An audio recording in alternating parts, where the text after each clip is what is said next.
déjeme saludar a nuestras dos amigas, a nuestras dos compañeras, la licenciada Laura Ceballos Alcázar, abogada por la UNAM, con especialidad en Derecho Electoral y colaboradora de Sin Línea MX. Licenciada, ¿cómo estás? Te saludo con mucho gusto. Vicente, muy buenos días, feliz lunes, feliz inicio de semana y saludos a todos los compañeros aquí en el chat, a mi comadrita Lina, a Ceci, a don David y a todos por ahí. Muchas gracias. Te saludo con mucho gusto y también saludo precisamente a nuestra reina de Xochimilco, nuestra querida Alina Duarte. ¿Cómo estás, Alina? Hola, ¿qué tal, Vicente? Saludos a ti, a Laura, a Ceci, a todo el equipo y al auditorio de Sin Censura. A ver, Alina, déjame iniciar contigo precisamente. ¿Cómo ves el proceso histórico colombiano? A mí me erizó la piel escuchar la juramentación de Francia Márquez y de ver cómo el pueblo colombiano sale a abrazar este proceso de transformación, así como en nuestro país, Alina. Mira, Vicente, yo estoy muy feliz, con muchísima esperanza, aunque no es mi país. Definitivamente cuando hay una victoria en el continente de estas magnitudes, es imposible no sentirse aludido, especialmente con una campaña que le ha apostado a la reconciliación, a la integración, pero sobre todo a poner en primera línea, así como en México dicen primero los pobres, pues Francia Márquez y Gustavo Petro han hablado del gobierno de los y las nadies, sobre todo haciendo referencia a este discurso, a este poema de Eduardo Galeano que le sugiere a la audiencia después de ver Sin Censura, vaya, busque, habla de estos históricamente excluidos de la sociedad y al final concluye, dice, en unas partes dicen las y los nadies, ¿no? Que no hablan idiomas sino dialectos, que no hacen cultura sino folclore, y al final muy fuerte cierra diciendo que valen menos que la bala que los mata, ¿no? Es muy fuerte saber que ese ha sido el discurso con el cual ha ganado el pacto histórico, y yo he sido muy insistente en que no se trata solo de la victoria de Gustavo Petro, ni solo la victoria de Francia Márquez, sino ha sido una confluencia, a diferencia de muchos gobiernos, incluso aquí en México, gobiernos progresistas que han llegado con alianzas de carácter electoral. Colombia llega con una alianza entre movimientos sociales, organizaciones, activistas, sobre todo pensando en que vienen de un proceso fallido del 2016, la firma de los diálogos de paz, que no lograron al final materializarse en eso, en una paz. Al contrario, ha habido desde entonces, desde el 2016, más de 300 masacres, más de 300 personas asesinadas oficialmente que fueron firmantes de estos acuerdos. Sin embargo, hablan los miembros que firmaron estos acuerdos, que son más de 600 personas, más de 1,300 personas asesinadas, defensores de derechos humanos, del territorio, activistas. Es un país marcado, México lo sabe bien, marcado por la violencia, y de hecho, así como en 1999 se firmó este Plan Colombia, pues aquí en México firmamos la iniciativa Mérida, que es copia y calca. Sin embargo, allá ya llevaban 2 siglos desde el proceso de independencia, Vicente, que no habían visto un gobierno de izquierda, y aquellos que intentaban llegar a la presidencia en Colombia eran asesinados como candidatos o ya una vez que habían tomado posesión. Y es muy simbólico ayer ver que, por ejemplo, una persona como José María Pizarro, hija de uno de estos presidentes que habían llegado a la izquierda, que fue asesinado, es quien toma la banda presidencial y la coloca en Gustavo Petro. Una Francia Márquez que fue trabajadora del hogar, ¿no? Que se dedicó a la minería tradicional, más en lo local, pues, ¿no? Sin este gran extractivismo ahí en el Cauca, de donde ella es, en Suárez, una mujer que ha sido reconocida por incluso liderar un movimiento de mujeres afrocolombianas que en su momento marchó desde el municipio de Suárez hasta Bogotá, exigiendo la restitución de sus tierras, que se les diera su propiedad ancestral, y que también fue reconocida incluso por el premio Goldman en 2019, si no me equivoco, que es equivalente a un premio Nobel del medio ambiente. Francia Márquez es una mujer admirable, de una humildad tremenda. Cuando fuimos a la primera vuelta tuvimos la oportunidad de entrevistarla, de una sencillez, la verdad, bárbara, ¿no? Que que te la transmite inmediatamente. Y Gustavo Petro tiene un perfil que, si bien se le ha insistido en que ha sido guerrillero, cuando uno lee su libro, Una vida, muchas vidas, lo que él narra es que sí formó parte del movimiento 19 de abril, el M-19, pero que los principios que buscaban no era salir y asesinar gente como se hizo esta campaña, sino la transformación de Colombia a través, pues sí, de las armas, ¿no? Que fue la revolución en México, que han sido las grandes revoluciones en vista de que las grandes oligarquías terratenientes pues no soltaban el control de Colombia, y él se decide unir a los 18 años, una vez que estudia economía. Sin embargo, lo encarcelan, lo torturan, sale de la cárcel, él comienza su vida como activista, él firma los acuerdos de paz con el M-19 en 1991 y después empieza como congresista, como alcalde de Bogotá, como senador, y ya es la tercera vez que compite por la presidencia. Sin embargo, ahora no lo hace solo con su movimiento, con la Colombia Humana, ahora lo hace con una mujer muy poderosa como Francia Márquez, y es por eso que en este contexto a mí me alegra mucho ver no solamente la toma de posición, sino ver a gente, ¿no? A los afrocolombianos, a los pobres, a las lideresas, a todo ese grupo que siempre estuvo olvidado en esa Colombia profunda, estar tan feliz, al borde de las lágrimas el día de ayer ahí en la Plaza Bolívar en Bogotá. Así que yo auguro que también, pues, al menos va a ser difícil, evidentemente, ya muchos hablan de que no es un proceso de ruptura, de revolucionario, ¿no? No es un proceso socialista ni comunista, ni mucho menos, es un proceso de transición, un proceso que incluso se ha tenido que sentar con la ultraderecha, que por la vía de los hechos sí tiene el poder en Colombia, pero no tiene de su lado a la población. Entonces, la verdad es que bastante emocionante. Yo estuve muy al pendiente de estas declaraciones, y más emocionante aún viendo que pues habla de nuevamente esta unión en América Latina, que invita a los gobiernos progresistas, y que días antes, hay que recordar, lo reportamos aquí, una Francia Márquez que estuvo pues un poco cerrando esas alianzas a través de una mini gira antes de esta toma de posesión. Se reunió con Lula, con Cristina Fernández de Kirchner, con Alberto Fernández, Lucho Arce, con Evo Morales.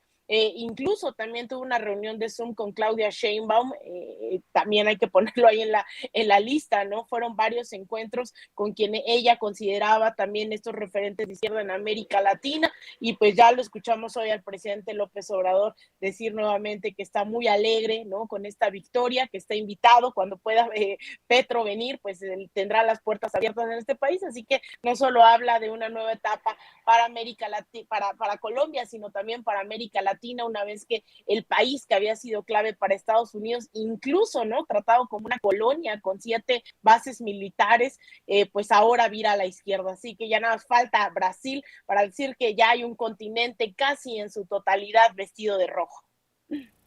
Mi querida Laura, Colombia con su proceso de transformación, una transformación casi generalizada en América Latina, y ahí en el centro Andrés Manuel López Obrador, quien no va a la toma de posesión de Gustavo Petro, que está en el tema de la mina en Coahuila. Va la esposa del presidente, Beatriz Gutiérrez Müller. Obviamente allí estuvo también el canciller Marcelo Ebrard. La verdad es que sí. Bueno, quiero decirle a Lina que su artículo está sensacional, que lo tuve que promover ahorita yo en mi programa, porque de verdad que sí es una crónica muy rica de las dos vueltas, pero sobre todo de una construcción de una nueva Colombia. A mí también me emociona muchísimo porque vemos a un hombre del pueblo y a una mujer del pueblo que pues justamente en rechazo de todos estos establishments y a todos estos cánones en donde la gente que gobierna tiene que provenir con el visto bueno de un país de cuyo nombre no queremos hablar ahorita, pero que empieza con Estados y termina con Unidos. La gente hoy se siente, pues se ve a sí misma en esta cambio de hacer en Colombia.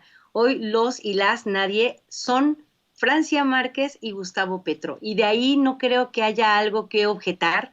A mí me da mucha alegría, me brinco de alegría de saber que sí, cada vez son más los países, o más bien, cada vez son menos los países que no pertenecen a esta ola de progreso, de defensa de su soberanía, de defensa de su población. Entonces es muy emocionante lo que estamos viviendo, y bueno, el presidente en perfecta congruencia, como siempre es, de su política exterior, es hacer lo que debe hacer al interior, y no iba a ir a quedar bien a Colombia dejando, pues, no al garete, porque el presidente desde el minuto 1 en que se enteró de esta desgracia de la mina, pues tomó las acciones necesarias y envió personal y envió a Laura, la directora aquí de Protección Civil, y a la Guardia Nacional, y el general Sandoval, aunque estaba con COVID, pues envió a la gente que tenía que hacer los trabajos, y él termina justamente su gira de trabajo del fin de semana en la mina con las personas que de repente nunca falta el negrito en el arroz, que se quejan de lo que no, de lo que hace el presidente y no recuerdan lo que hizo el Saco de Pus en una situación similar, en donde pues ni al presidente, ni a los empresarios, ni a nadie les importó los mineros que quedaron sepultados en pasta de conchos. Entonces el presidente, pues en un actuar congruente, envía como emisaria a la doctora Beatriz Gutiérrez, que además, bueno, mujer de lujo, la dama de lujo que fue a representarlo en lo personal, y en lo diplomático, pues a un Marcelo Ebrard que hace un trabajo extraordinario como representante de nuestra nación con los diferentes pueblos del mundo. Así que yo también estoy contenta de una toma de protesta que pone a los y a las nadie en el lugar que siempre ha tenido cada pueblo soberano, y que le han arrebatado sistemáticamente quienes dirigían antes al mundo. Y hoy es la gente, hoy son las mujeres, son los indígenas, son los afromexicanos, afrocolombianos, la gente afro que de repente hasta no tenía identidad. Y hoy nos da mucho gusto ver un cambio de pensamiento en el mundo, en la patria grande. Así que felicidades, Colombia, qué bien lo han estado haciendo. Así es. Oye, Alina, tienes que salir corriendo, pero antes de que te vayas, pues la corresponsal de Proceso, Dalila Escobar, le recrimina, por decirlo de alguna manera, al presidente Andrés Manuel López Obrador el tema de los decretos. El presidente dice que hay que cumplirle, hay que entregarle cuentas al pueblo, luego de que el presidente asumiera responsabilidades y hablara de decretos para que la Guardia Nacional ya forme parte de la Secretaría de la Defensa Nacional, entre otros temas, Alina. Pues mira, Vicente, yo creo que va a ser el tema más controversial todavía de la administración, entre otros, ¿no?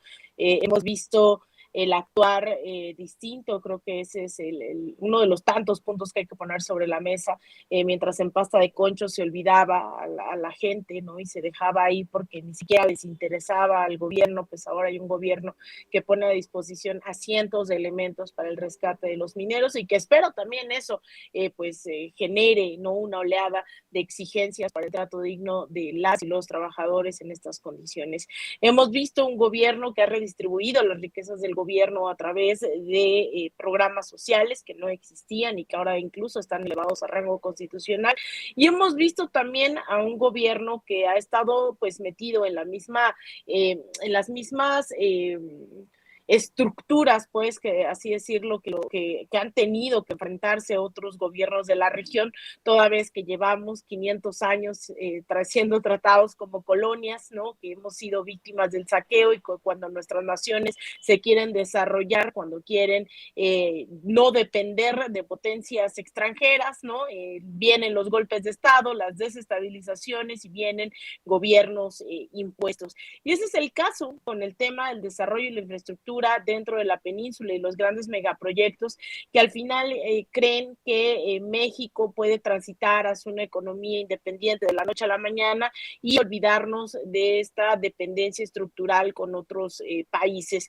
Y eso es el Tren Maya, y ahí hay que situarlo con el hecho de tener en el olvido a las comunidades por ser indígenas, por ser rurales, por ser lo que sea, simplemente robarles su territorio, extraer de ellos ellos lo que se requiera y dejarles sumidos en la pobreza. Entonces, yo creo que cuando se pregunta esto, se olvida mucho a las comunidades que dijeron sí al Tren Maya, a las que sí se les consultó. Hubo otras tantas que dijeron que no, se hicieron las consultas, todavía había ahí duda de la legitimidad o no de las mismas. Sin embargo, creo que hay mucho egoísmo y a veces se olvida, ¿no? Esta argumentación totalmente colonial para decir quién sí y quién no merece ese acceso al desarrollo.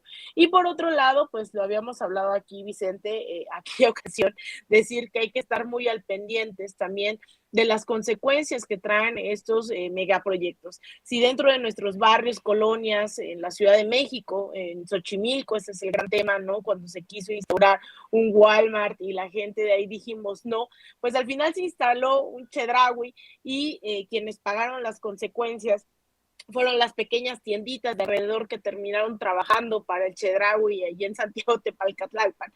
Eso generan los proyectos cuando no se tiene cuidado sobre las implicaciones que esto va a tener. Yo creo que el gobierno ante estos debates se ha enfrentado a ver qué va a pasar con las comunidades, ¿no? Cómo se van a hacer sustentables el desarrollo, pero también cómo estas riquezas que va a generar este desarrollo puede trasladarse en la construcción de escuelas, de hospitales, porque también esas comunidades merecen eso. Entonces, yo creo que es lamentable que en vez de tener estos debates como los estamos teniendo aquí, haya ciertos medios de comunicación que les están usando para el golpeteo, ¿no? Para llenar estas campañas de grandes organizaciones, sobre todo financiadas por Estados Unidos, comprobadas, esto no es una conspiración ni mucho menos, y pensar que estos megaproyectos al final solo van a beneficiar a las empresas que los construyen, ¿no? Yo creo que hay que pensar siempre en la población y eso es a lo que se refiere el presidente López Obrador.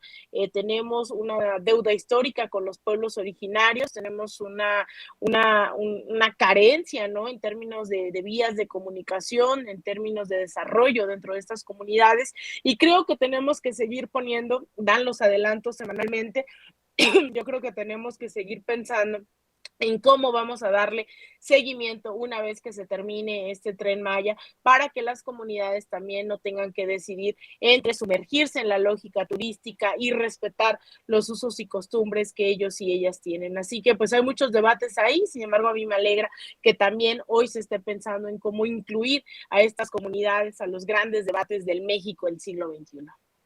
Así es. Oye, Alina, sé que tienes que salir corriendo. ¿Por qué no cierras invitando a la gente a tus trincheras?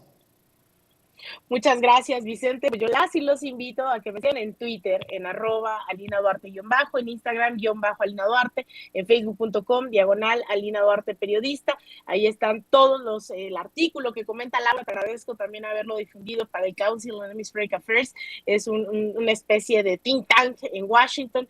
Publiqué un largo artículo sobre Colombia, las y los nadie, que les invitaría que puedan revisar. También un reportaje en Canal 14 en los medios públicos sobre lo mismo. Y pues Vicente, agradecerte siempre el espacio y estar listo para el debate, y nos debemos mesas y mesas y mesas sobre Colombia, sobre América Latina.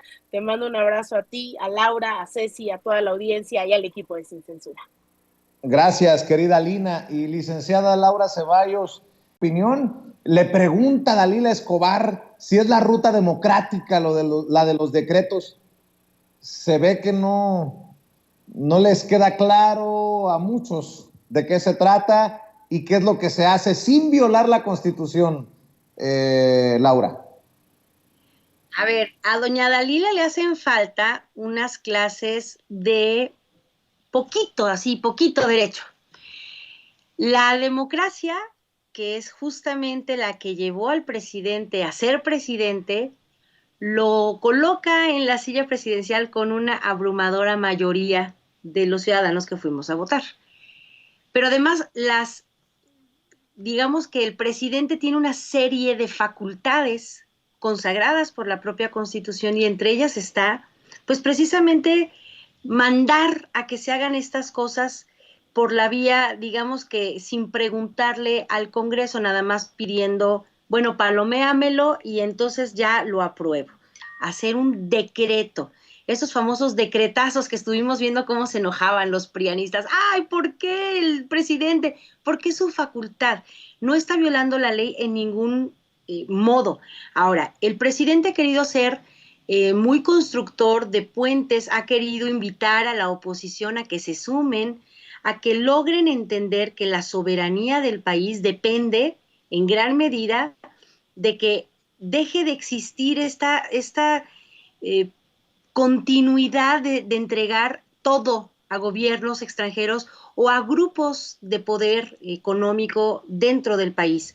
Por ejemplo, cuando hablamos de la reforma eléctrica, dijimos que era importante que no tuviéramos este vicio de quererle entregar a una empresa particular de México o del mundo el derecho de producir, distribuir y cobrar la luz al precio que quisiera, porque para eso nosotros tenemos una empresa del Estado que hace esas funciones y las hace siempre con la idea de mejorar las condiciones de vida de las personas, siendo la luz un derecho que se puede considerar humano, porque hoy no podemos concebir ni las comunicaciones, ni la salud, ni las operaciones bancarias, ni la escuela, por ejemplo, si no hay luz. Entonces, si nosotros le damos la oportunidad a una empresa extranjera, pues puede venir a cobrarla a lo que se le hinchen las patas, lo que está sucediendo en España. Lo mismo con la situación de la Guardia Nacional, con la situación de la reforma electoral y cuántas otras más que podrían haber sido, digamos que dictadas por decreto, porque el presidente puede, porque es una de sus facultades. Sin embargo, regresando a la idea es, el presidente ha querido darles la oportunidad de sumarse, decirles, a ver, abramos debate, entiendan cómo es que la gente quiere que se lleven a cabo estos foros, quiere escuchar, participen, pero como son tan cerrados, como son unos opositodos, así les dijeran, oigan, miren, esto va a servir para que ustedes respiren mejor y tengan buena vida. No, tampoco nos cancelamos. En el avión se caen estas manguelitas de oxígeno y con tal de llevarle la contraria al presidente que fuera el capitán y les dijeran, oigan, pónganselas. No, con tal de llevarle la contraria las arrancamos y nos morimos sin respirar, pero no te vamos a hacer el caldo gordo. No entienden que ser opositor no es decir que no a todo, sino llevar a la discusión políticas que eventualmente se puedan volver políticas públicas a favor de sus electores y no decirle que no a todo. Y tampoco implica seguir permitiendo que ellos hagan negocios, como hemos visto ahora estos panistas que ahora son ya perseguidos políticos. Todos los panistas ladrones son perseguidos políticos, pero que ya fueron descubiertos en sus negocios inmobiliarios de las alcaldías de la Ciudad de México, Benito Juárez y alguna otra que por ahí andan buscando cómo es que se hacían de negocios. Eso es a lo que ellos están acostumbrados, a que les den un departamentito, una lanita acá, un carrito allá, por aprobar reformas. Y entonces, pues sí, como dice Alina, requieren de voceros, digamos que acreditados como medios políticos, medios de comunicación que lleven el tema político a la mañanera, porque ellos saben que ni legislativa ni jurídicamente tienen manera de decir que es ilegal lo que hace el presidente. Pueden salir y echar el alarido que quieran y mentir todo lo que les dé la gana, que para eso tienen las 3 neuronas funcionales, pero para decir algo que es falso, que el presidente no puede, pues mienten. Entonces, por eso es que mandan siempre esta idea de la insidia y de hacer trastabillar al presidente a ver si de pura casualidad se equivoca y lo agarran en la maroma, nada más que no saben que el presidente tiene un colmillo que le arrastra y hace surco. Cuando ellos van, el presidente ya fue y vino. Entonces, es una de sus facultades, pero pues a Dalila no le informaron. Así es. Oye, querida Laura, ¿cómo ves al 2023 a la coalición, a la alianza Va por México, que se anda desmoronando porque, Marco Cortés, el presidente nacional del PAN, pues nos dio luz de que el PAN iba con su candidato en el bastión panista que significa el Estado de México. El presidente del PAN destapó a Enrique Vargas del Villar diputado local panista ahí en el Estado de México para competir contra la maestra Delfina Gómez por la gubernatura del Estado de México el próximo año. Lo que pasa es que el señor Enrique Vargas del Villar no es una blanca palomita, mi querida Laura, y parece que no se ayudan ni ellos solitos, Laura. No se ayudan ni se ayudarán. Y es que ahí te va. Mira, ahorita hice el programa justamente haciendo la división o la diferencia. Una cosa es ser corcholata y otra cosa es ser una fichita. Y entonces, bueno, a Delfina la acusan de un robo descarado del dinero. A ver, tanto el dictamen del INE como la primera resolución de la sala regional y luego la confirmación de la sala especializada concluyen que si bien Morena, cuando estaba conformándose, no hizo claramente la señalización de a dónde fue a parar cada uno de los pesos y centavos que los trabajadores del municipio de Texcoco como donaron o fueron o entregaron, para no utilizar la palabra donación, entregaron al proyecto para el sostenimiento de la primera campaña y de pues los primeros momentos del partido, que si bien no fue clara la contabilidad, por así llamarlo, a la hora de decir en qué estaba cada centavo, tampoco pudieron comprobar, porque no fue así, que ningún peso ni ningún centavo hubiera sido desviado para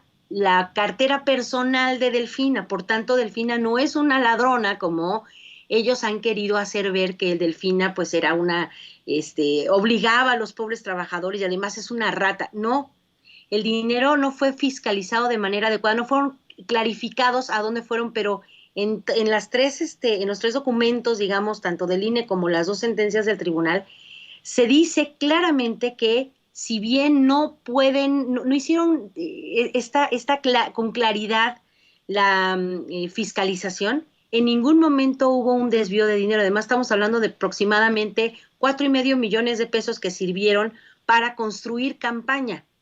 Entonces, una cosa es ser corcholata, que es Delfina, y estos 4.5 millones de pesos, y otra cosa es ser una fichita, como este hombre que tiene un prontuario criminal y pues una serie de propiedades, más que, bueno, yo creo que sí son como el nopal, tiene un montón de propiedades, pero además son propiedades y son bienes económicos que no se ajustan a lo que él reporta como ganancias anuales, tanto como político como en materia de bienes raíces, ni con una agencia de publicidad que dice que tiene. O sea, no tiene nada que ver lo que dice que gana con lo que dice que tiene.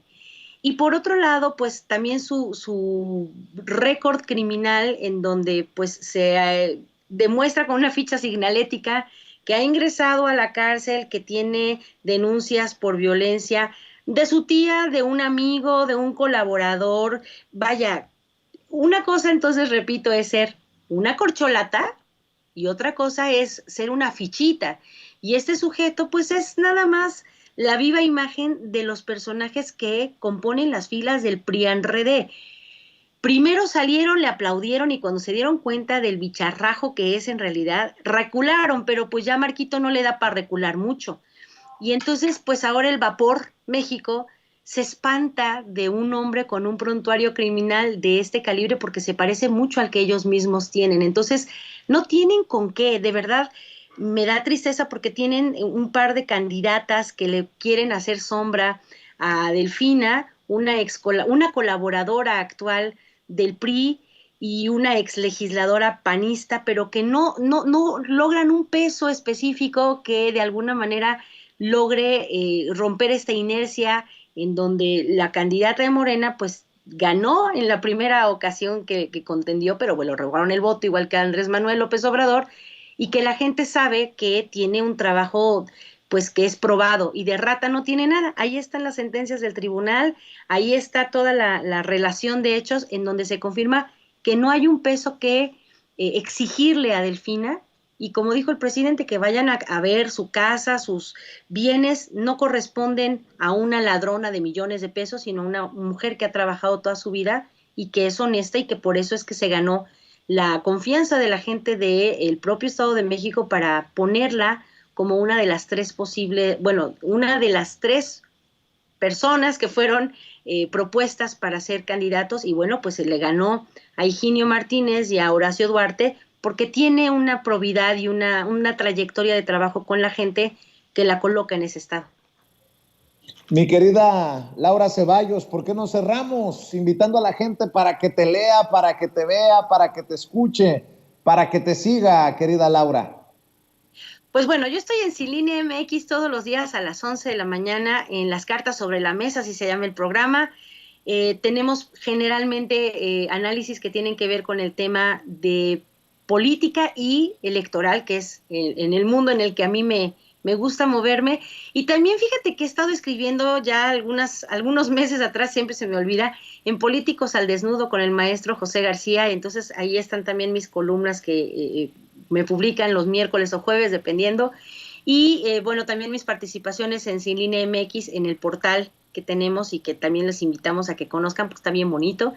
Y pues nada, en Twitter soy @CeballosLaura y en Facebook Laura Ceballos, para quienes gusten acompañarme. Y muchas gracias, Vicente, por este espacio padrísimo que comparto contigo y con Alina todos los lunes. Gracias, querida licenciada, la licenciada Laura Ceballos Alcázar, hablando sin censura.